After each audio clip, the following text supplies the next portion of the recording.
Two tools. Two tools. Two tools. No clue. Hey everyone, welcome to the Two Tools No Clue podcast. I'm Anna, And I'm Jeidan. and today we have no clue about the Three Sisters planting method. Ooh, What did they grow and how did they grow it? we have no clue. We have no clue. But first, what's going on the homestead, Anna? Well, first and foremost, I just want to shout out my coworker Madison. Madison, love you. She made this amazing shawl throw It's over beautiful. for our listeners. It's a rainbow crocheted throw over. It's baggy. It's comfy. It's beautiful. It's amazing. And so thank you, Madison. Thank you for giving this to me. She was going to donate it. And she's like, do you want this? I was like, absolutely, I 100%. do. Yeah, it's totally you. Yeah, thanks. It's amazing. And then on more of a homestead note, I got almost all of our plants in the garden. Yeah, it's looking good out there. It's June 1st as we record this. So Yeah. got them in the nick of time. Yep, and you were worried that they were going to be hurting this morning because we did get a lot of rain last night, but they're doing good. Mm-hmm. Everyone's looking happy, so I'm excited. Yeah. We did the damn thing. We're getting there. We got some peppers. We got some tomatoes, zucchini. Yep. Onions. Basil, peas, strawberries. Lettuce. Yep. Kale. Cabbage. Carrots. Radishes. Turnips. Baby choy. Yeah. A lot of things. Yeah. Oh, broccoli and Cucumbers. cauliflower. Yeah. It just keeps going. Watermelon. We still need to get dill. Dill is the last thing we need to get. And then our garden is complete. Should we just try and sprinkle some dill seeds in the middle of that patch? Why not? What happens? Let it pop up. Yeah. But yeah, I'm excited for all that. That's what's going on around the homestead. Heck yeah, let's get into it. I figured since Independence Day, big quotes around that one, is this weekend, we should talk about the people who called this land home first and foremost. So we're obviously talking about the Three Sisters, which was brought to us by the indigenous people of the Americas. Very cool. What do you know about the Three Sisters before we get into it beforehand? I don't. Did you learn about it in school? Not that I can remember, no. Really? Oh, wow. Okay, so I thought I had it bad. You had it worse. Probably, yeah. I mean, they lied to us about, the Mayflower and all that jazz. Yeah. So. I was expecting what I learned to be wicked whitewashed, but it was more just really dumbed down, which is, I guess, better. But I learned about it in middle school, and get this, my computer class. Make that make sense. For some reason, they use that as the structure to help us learn how to make shapes and garden plans in Excel or whatever. Okay. Yeah. That's pretty cool. So that's random. Where I learned about all the things that go together. So do you know the three crops? One of them's corn. Good. Okay. So we got corn, beans, and squash. So a good portion of the information I got about the Three Sisters planting method, I got from the National Agricultural Library website at nal.usda.gov. Oh, wow. So that's just their generic link, but I'll put the specific link in the show notes for anyone who's interested. But I like this source because they were upfront in saying that the majority of the information we have on Indigenous peoples was gathered by scholars who are not part of the Indigenous community. Interesting. However, they made an effort to elevate Indigenous authors and practitioners where they could. So I wanted to start there, obviously. I appreciate because that. Unfortunately, a lot of Native American knowledge has been silenced or, like I said, whitewashed. So it's hard to find it straight from the source. So the companion planting method originates from many indigenous tribes. It's hard to pin down where Okay. it truly originates from, but the term three sisters was coined and primarily used by the Haudenosaunee, also known as the Iroquois people, Okay.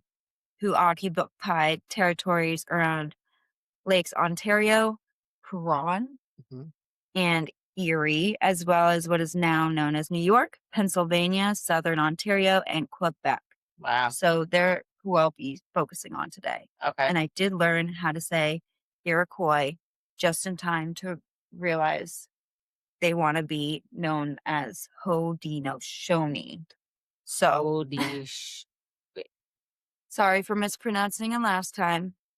Haudenosaunee it is. Haudenosaunee. Haudenosaunee. Haudenosaunee. Great. There it is. I think. I don't know. I'm just a white person. I'm trying my best. Haudenosaunee. That's what the internet told me. Okay, if I'm being offensive, it's Anne's fault. So yeah, before we get started, I just wanted to mention that Iroquois is the name that was given to them by their traditional enemies, the Wenda, as a derogatory title. Rude. Yeah, it means rattlesnakes or black snakes. So going forward, I'm going to use the chosen names that they want to be known as the Hodino. Haudenosaunee, Yeah. which means people of the Longhouse. Interesting. Okay, better. Better. Apparently, Wenda, that name was given to them by like French settlers. White So, people, yeah, it's just all around these they poor couldn't people. say it. I don't know. I don't know why, but these poor people being called things that they don't want to be called. Yeah. So Rude. I'm glad I learned that. So back to the three sisters. It's believed that the technique is started in Mesoamerica, aka Mexico and Central America, Okay. and spread north over many generations where it became widespread across the Western Hemisphere. Here's a quote because I didn't want to splice it up. They said it well enough. And this is also like coming from allegedly indigenous Oh, okay. practitioners. So I also just wanted their quotes to just be full and Yeah. in their own words. Lay it on us. And again, these are all from the National Agricultural Library website. Quote, archaeological evidence dates the adoption of the Three Sisters complex in North America to 1070 AD. The complex was adapted to local conditions over the 500 years before contact with Europeans, so much so that it was the dominant food plant association of every nation practicing agriculture in the Northeast USA, Wow. as well as in several other parts of North America, including southern regions of Quebec and Ontario, Canada. End Wow. quote. So basically, the Three Sisters was the mainstream planting technique across most of North America for 500 years Hmm. before the Europeans even showed up. That's really cool. Yeah, they were just everyone was doing it. Yeah. It may be in their own specific ways, but everyone was using those three crops together. 500 years before white people ever stepped foot That's on that crazy. land. So the trio had been grown together for around 500 years before even the Seneca people began cultivating them as a central food system. Wow. The Seneca are the largest and westernmost nation of the Haudenosaunee Confederacy. Okay. They called the Three Sisters, and bear with me here, Diohako. I couldn't find Dio Hako. I think so. I couldn't find a pronunciation for that online, Okay. which means our sustainers or those who support us. Oh, cool. I also saw they sustain us, so something along those lines. Okay. It was more than a planting method to them. It was an important cultural complex. The Carnegie Museum of Natural History said, quote, "To the Iroquois people, corn, beans, and squash are the three sisters, the physical and spiritual sustainers of life. These life supporting plants were given to the people when all three miraculously sprouted from the body of Sky Woman's daughter, granting the gift of agriculture to the Iroquois nations." End quote. So I found a brief synopsis of the Seneca legend that tells of how the three sisters came to be from shopfoodocracy.com in an article titled Embracing the Three Sisters Legend, which I'm going to read a small bit from. Okay. I didn't know there was a legend. This is cool. Quote, "The story begins with the creation of the earth. Sky Woman fell from the upper world while peeking down into an endless sea. As she descended, the animals placed soil from the bottom of the sea onto the back of a giant sea turtle. Sky Woman's fall created Turtle Island, what we now call North America. With the creation of Turtle Island, Sky Woman gave birth to a daughter. Her daughter grew up and became pregnant, but died during childbirth. She was buried on Turtle Island by Sky Woman, and corn, beans, and squash grew from the grave. These plants provided for her family, and soon after, they were the physical and spiritual sustainers of life." End quote. Wow. Isn't that beautiful? That is. This spiritual being literally gave life for her family in this version of the story. Yeah. I think it's interesting because even in the other versions that I saw, it's like someone dying and giving life Oh, wow. to those Okay.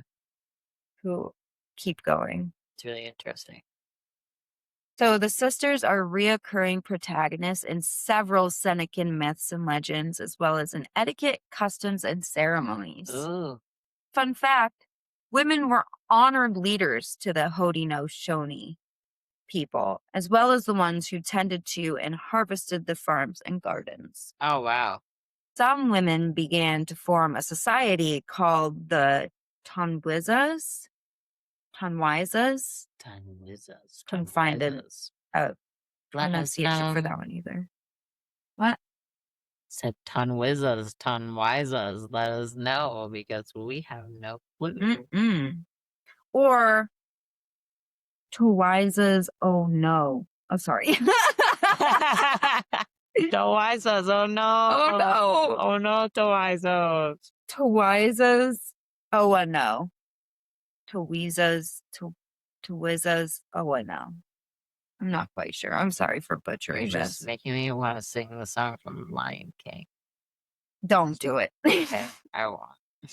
This is the society that some of the Haudenosaunee women formed. And in certain ceremonies, from what I could understand, these women would march around a kettle of corn soup with their leader, holding a bundle of corn and a cake of cornbread to appease the spirits of the three sisters. Wow, okay, that's a lot of Serious corn. business. The Haudenosaunee people used the hill planting method, where they would mound soil around the seedlings as they grew until they formed into these long, 1 foot high, 2 foot wide hills. Oh, okay. So 2 to 3 weeks after planting the corn, Haudenosaunee women would return to plant the beans in the hills. And the beans would add nitrogen to the soil while the corn served as trellises for the beans to grow up. Oh, wow, that's so smart. Right? And then they planted the squash and pumpkins between the rows. Okay. And the large leaves of the squash would shade the soil and act as living mulch, as well as deter foraging animals with their prickers. Oh, wow, that's so I smart. would have never thought of. Yeah, This companion planting technique is called intercropping, and it mimics the way plants grow together in nature. that's really cool. In Senecan culture, even when focused on planting a bunch of corn, like even if it was just a cornfield, Mhm. they'd still plant beans and squash in every seventh hill because they believed that the spirits of the three crops were inseparable. Yeah, wow, that's really cool. Isn't it? Yeah. I would be remiss if I didn't mention our local tribe, the Abenaki, Mhm. who span the majority of what is now Vermont, New Hampshire, Maine, and Quebec. Heck yeah. Their stories told of seven sisters. 7 sisters. What are the Seven. plants? We got beans, corn, and squash, Mhm. and then also sunflowers, Jerusalem artichokes, ground cherries, and tobacco. Okay. Isn't that Yeah. wild? Yeah. So I like I said, everything's a little bit different, Mhm. but it's all kind like there's the same Yeah. thread running through everything. So the Seven Sisters legend originated from Pleiades. Am I saying that right? A bright star cluster that would signify to the Abenaki people when to plant or harvest their crops. Oh, very cool. So planting began when Pleiades rose with the sun in the spring, and harvesting started when it appeared in the early night sky come the winter. Oh, okay. Very cool. So I'm going to read another chunk from the same Embracing the Three Sisters Legend article from shopfoodocracy.com that shares a synopsis of two important stories to Abenaki heritage: the creation of the Corn Mother and the Three Sisters, told by Chief Roger Longtoe Sheehan. Oh, cool. So, quote, Chief Roger Longtoe explained how the Abenaki descended from the ash tree and the Tabielmake, What's that? Tabielmak. I don't know. I Another word I could not find the pronunciation Wow. of, Okay. which is the creator. The creator. So I'm just gonna say Tabielmak and just Yeah. go with the sentence. So Chief Roger Longtoe explained how the Abenaki descended from the ash tree, and the Tabielmak, or the creator, used two fine ash trees to carve the first man and first woman. Whoa. The first woman was known as the Corn Mother, with her platinum blonde hair and long stature. Corn Mother and First Man created a home near the Connecticut River. Ooh. Local! We're famous. As time went on, food was scarce in the freezing winters. To save their people from starvation, First Man had to sacrifice Corn Mother. Isn't that terrible? Always a man murdering a woman. Corn Mother reassured First Man that she would come back to him and that the grass would grow long and tall with beautiful hair like hers. First Man buried his wife, and not long after, beautiful corn expanded across the field. She's like, I'll hunt you in these fields forever. Literally, here's your corn. You'll see me every single. So that's the story of Corn Mother. Wow. What a New England story. Right? And then the brief synopsis of the Three Sisters originate from the sisters of the Corn Mother. Okay. They visited her grave each year to take care of it, and each sister was consequently buried with her. When the first sister died, she grew and hugged and climbed her older sister as beans. The third sister was the last to be buried and created a defense barrier with prickly leaves. The three sisters protected and helped each other to sustain generations of their people. End quote. Very cool. So the next thing I want to talk to you about is a podcast that I listened to. Oh, cool. So I just typed in like Three Sisters on Spotify, see what happens. And I found this podcast called Food Friends: Home Cooking Made Easy. Oh, cool. And the episode was episode 43, The Three Sisters: Indigenous Wisdom for Growing, Sharing, and Home Cooking Squash, Beans, and Corn. So their episode was about growing it to eat it and recipes and how to consume it, which I thought was really interesting. Yeah. So definitely go check that out if that's something you're interested. If you're a foodie and you want to learn That how to sounds cook cool. these foods, that's the podcast for you. Anyway, they interviewed Javier Lara, a Nawa from Mexico and program manager of Anahawk Farm. Like I said, I highly recommend going and listening to that episode because he had so much wisdom that didn't even make it into my notes. That is so important for people to hear. Oh, cool. like how he continues to jump through hoops just to purchase his native seeds his ancestors used. Oh my god. Heartbreaking, Yeah, terrible. that's criminal. Go listen to it. But I'll put a link in the show notes for that Very podcast cool. episode. Thank you for doing that. Heck yeah.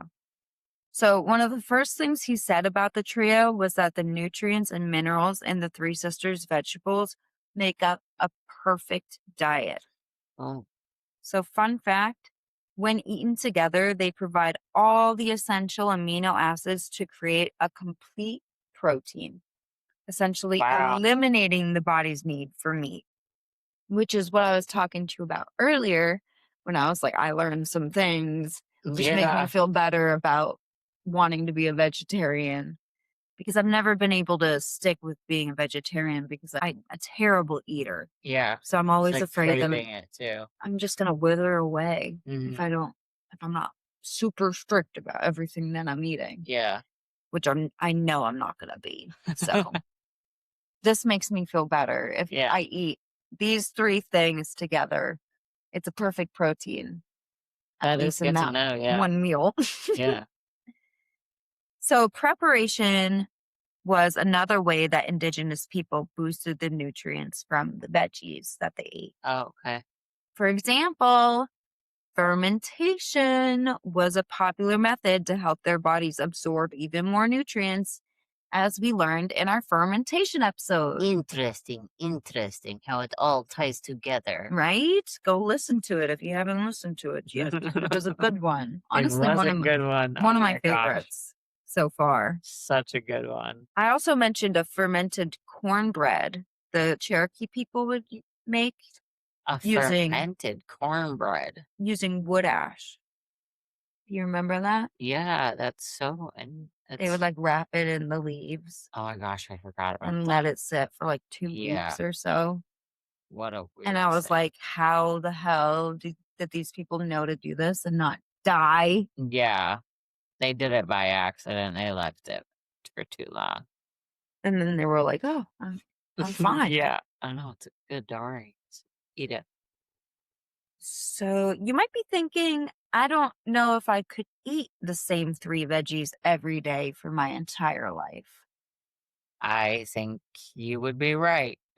Well, Javier said the Nawa can make around 2,400 dishes with just the corn. So there's that. What? Yeah, you aren't being creative enough, is what Javier has to say. 2,400 Hmm. recipes with corn. There's more variety than you think.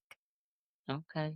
He talked about a unique corn dish called chilatakile that his grandmother taught him.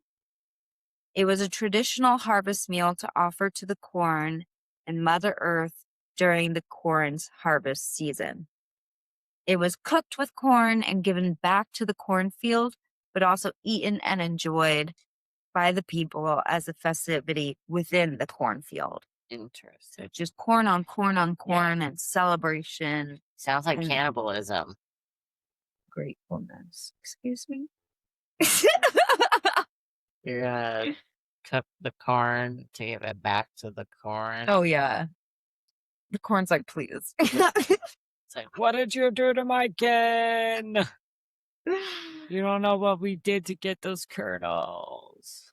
Sorry, go ahead. But we do, thanks to your commentary. We do. We do know what corn It's had a to do. lot. A lot goes into it. So maybe it's Yep, thankful that it that gets sounds some of the like meal at the end of the day. maybe. Anyway, his grandmother told him just to bring the few things you can't find in the field, like the pot and the utensils, and everything else for the meal can be found in the field. They would make a small fire right there in the field, cook the dish, and then celebrate, of course. Okay. Javier said, and I agree, it's sad that most people now know very few things about corn and just vegetables in general. Yeah. He said we can't let the food industry make the lesser known foods and herb varieties disappear. He was talking about how, unfortunately, white corn has taken over and most people can't name more than a few other varieties, if any at all. I know one corn Yeah, literally. There's and two red corn yellow. too. What's white corn? That's like what we eat. That's It's like yellow. yeah, but it's called white corn. Oh, okay. I didn't know that. See? I feel like I thought compared it was to yellow what it corn. used to be, it does look very white in comparison. Because, Wow. like I said 2 seconds ago, red corn, that's the only other one I know. Yeah, But, like, I in guess I do know that. comparison to that, that does look pretty white. Yeah, you're not wrong. He also mentioned that there are plants that we dub weeds, quote, quote, quote, that are packed with nutrients, like far more nutrients than you could even find in the veggies from the Yeah. supermarket or even at the farmers markets. Wow. I'm just being And silly. they're just growing for free in our backyard, Yeah. but we don't know about them. So We're we're not spraying them with pesticides. exactly. If we're the devil, sorry, Who are you calling out? people who use pesticides. Thought I made that clear. Sorry. Javier also said people in the adventure of growing food should understand that every mountain has an owner. Every lake, river, and hill has an owner. And my little white girl inner child said, "You think that there are people who are people?" Sorry, what is it? I don't know. You think the only people who are people You know, I don't get out. are the people who look and think like you. But if you walk the footsteps of a stranger, you know things you never knew, you never knew. How high? No. But he said that, and I was like, Oh that, my I'm God. sorry. Yeah. I'm white as can be. I understand that these movies are problematic, but that is my favorite Disney movie. Pocahontas. She was my favorite It's a princess, good one. and everyone would make fun of me and tell me she wasn't a princess. And I'd be like, bitch, she's the chief's daughter. She's a princess. She's a fucking princess. Yeah. Put her on the poster. Where is she? She's a badass bitch. That's for That sure. would piss me off. Anyway, back to Javier and telling us, rightfully so, that everything has an owner. And by owner, he means a spiritual force or higher power. Oh, okay. I was wondering where he was going with that. He said the owner is the protector of the land, but also the teacher. And it will show you what is edible and good for you, as well as how to respect the land. And by that, he means like watch the animals. Like that's Oh, how they okay. learned back in the day. Yeah. They would watch what the deer were eating and they'd be Yeah. like, okay, that's edible. And they would follow the deer around. They would watch the monkeys Mm. with the roots. Oh, yeah. And, You said that. Exactly. yeah. Yeah. So look for the owners of the land and they'll teach you what you need to At know one about it. point, we had our eyes open. One point, long ago. When it comes to cooking, he highly recommended incorporating different kinds of peppers with the Three Sisters veggies. Love peppers. I do too. Peppers are the best. You can put them in anything. Yeah. He also recommended making a dish called ayamole if you're curious about trying a traditional indigenous Mexican meal because it has a very unique flavor you're probably not used to, he said. Interesting.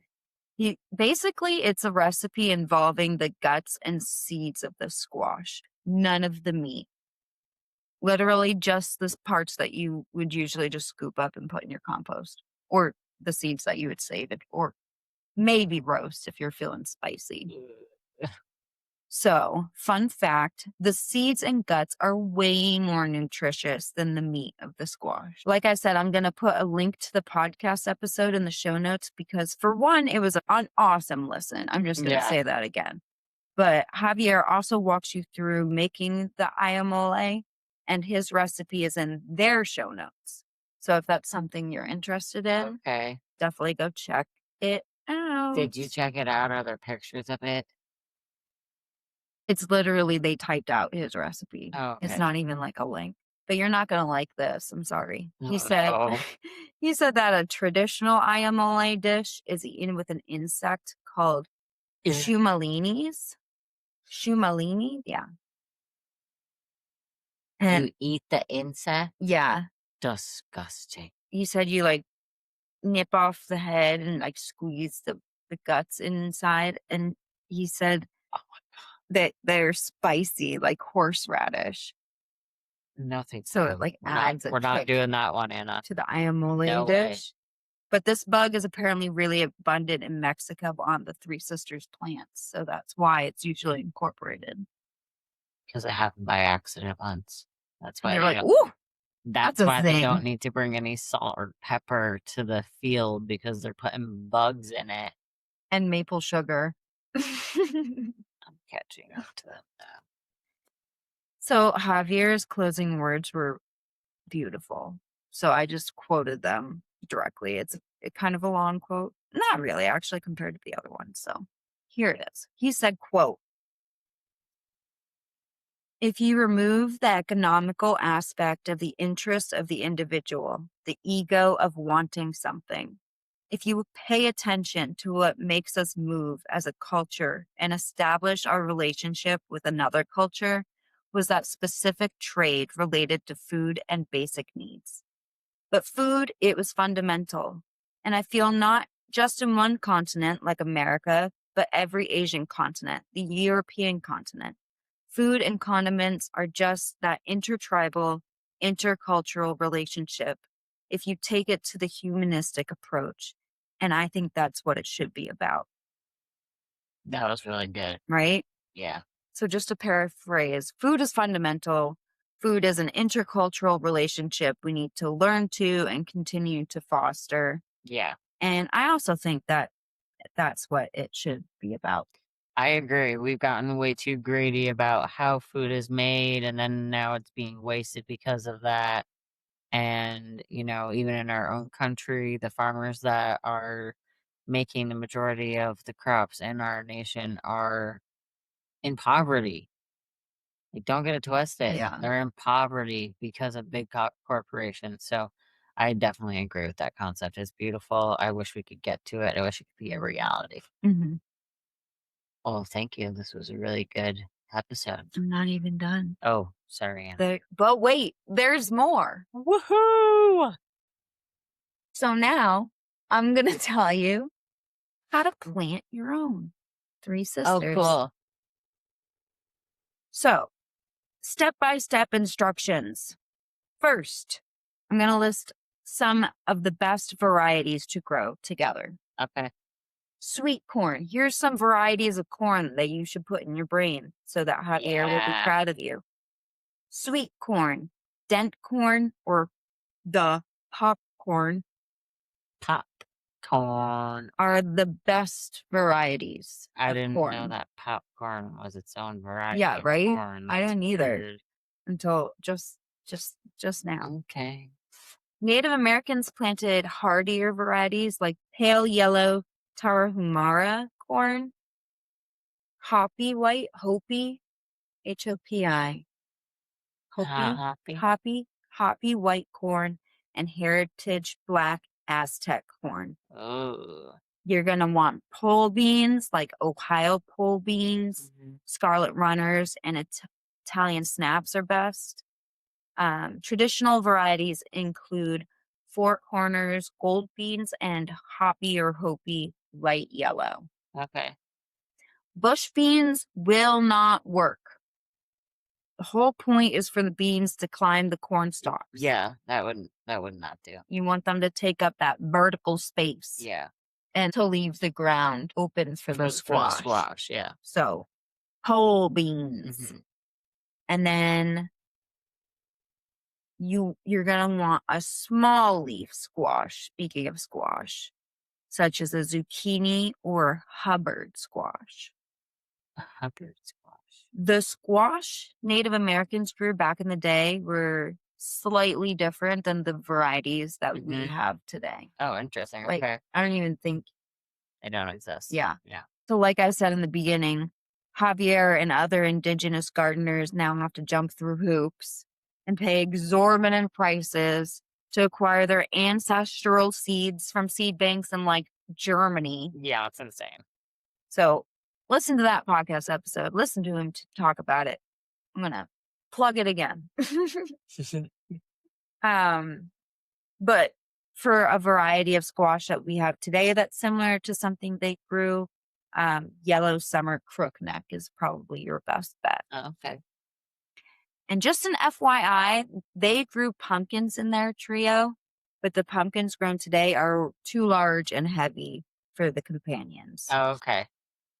And if growing with traditional native varieties is something you're interested in, nativeseeds.org seemed like a good place to start. I just stumbled upon it on my travels on the interwebs. So not sponsored. Nativeseeds.org.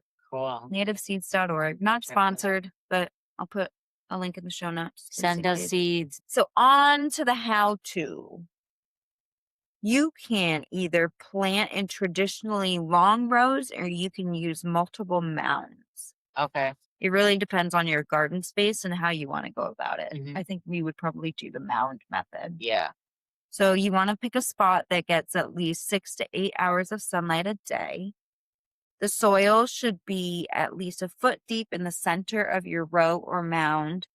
And don't start planting until the threat of frost has passed and nighttime temperatures stay above 55 degrees, but no later than June 1st in most areas.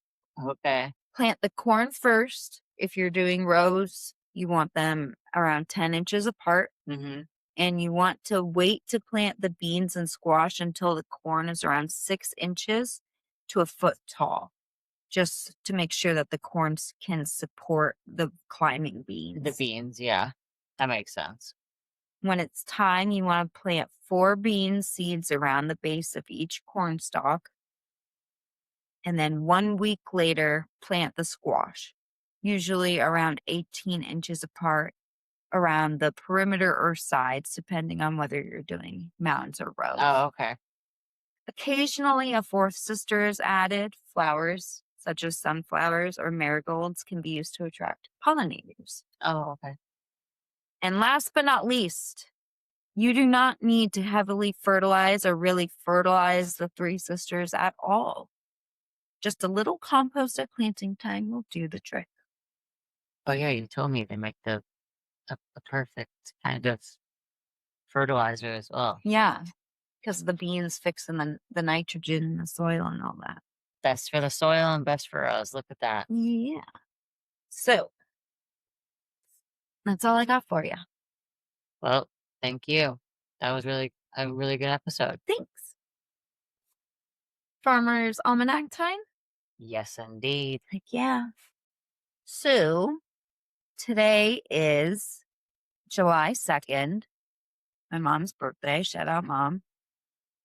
There is a conjunction of Pluto and the moon today.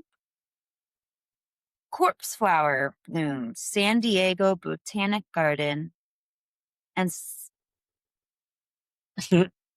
Encinitas, California. Does that sound like a place? Sure. Encinitas. Anyway, in 2023, that's when it bloomed. Wow. And today is the best day to perm your hair and castrate animals. I love it when that happens, when it's just What a like those weird two mix of together. errands to do that today. So yeah, that's that. Castrate your animals and perm your hair. Do you want me to read my 4th of July poem? Yeah, that sounds In great. celebration for the 4th of July this weekend. Yeah, that sounds great. So just a little shameless plug on my behalf. I did write a poetry book. If anyone is interested, you can find it on Amazon. It's called All American Waste by A.M. Watson. Heck That yeah. is me. That is you. And this poem is titled Independence Day. Here we go. Yet another American holiday that has been boiled down until the alcohol is evaporated, leaving nothing in the pot but white residue. We don't have a clue how it affects the indigenous as we cram the porcelain slop down their throats in an attempt to bleach them and uproot them. Red, white, and blue scream into whitish blue faces, filling them up like noxious balloons, set to pop off on anyone who doesn't agree with you.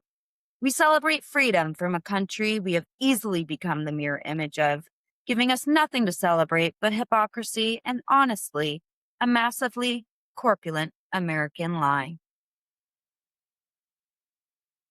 Yep. Amen. Amen, sister. You know, just a heavy reminder that we keep ourselves independent and free. They can take it away from us. They are trying right now. And Succeeding in some places. succeeding. We will always be the people. We will always be the majority. And so I really hope that in all of our state elections this year, we are taking it seriously. Yes. I don't care what aisle you sit on. I don't care who you pray to, what you believe in. We have to make this right because it's not just about us anymore. The world is watching. And yeah, that's it. Yep. Beautiful poetry, Anna. Thank you. Thanks. Very proud of you for making that poetry book. It's really Yeah. cool that It's a little spicy. It's very spicy. I say it's hearty, not heavy. Well, yeah. Thanks for tuning in, everybody. Hope you guys have a safe holiday. If you are, be easy on those fireworks. It's super bad for the environment. Hang out with the families, do what you need to do, but just drive safe. Think of everybody else. Think of you. Think of the poor little wildlife creatures who are going to be Yeah. afraid and running away from their little babies because of all the fireworks being set off. Yeah. Because that's what I'm going to be thinking about. In our neighborhood, it's the horses. It's, even our animals, our dogs. The birds, you know, in their nests. the Being scared veterans. off.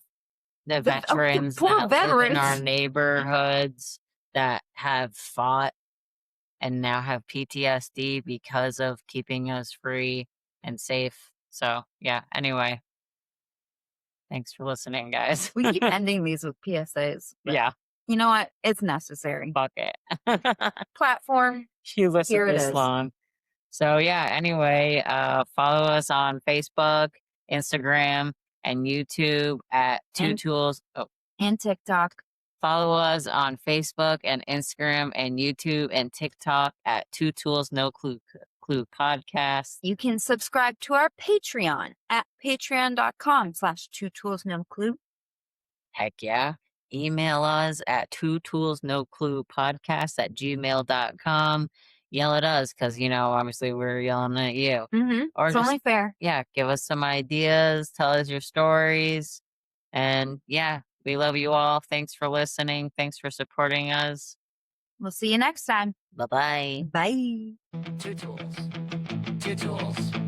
Two tools. No clue.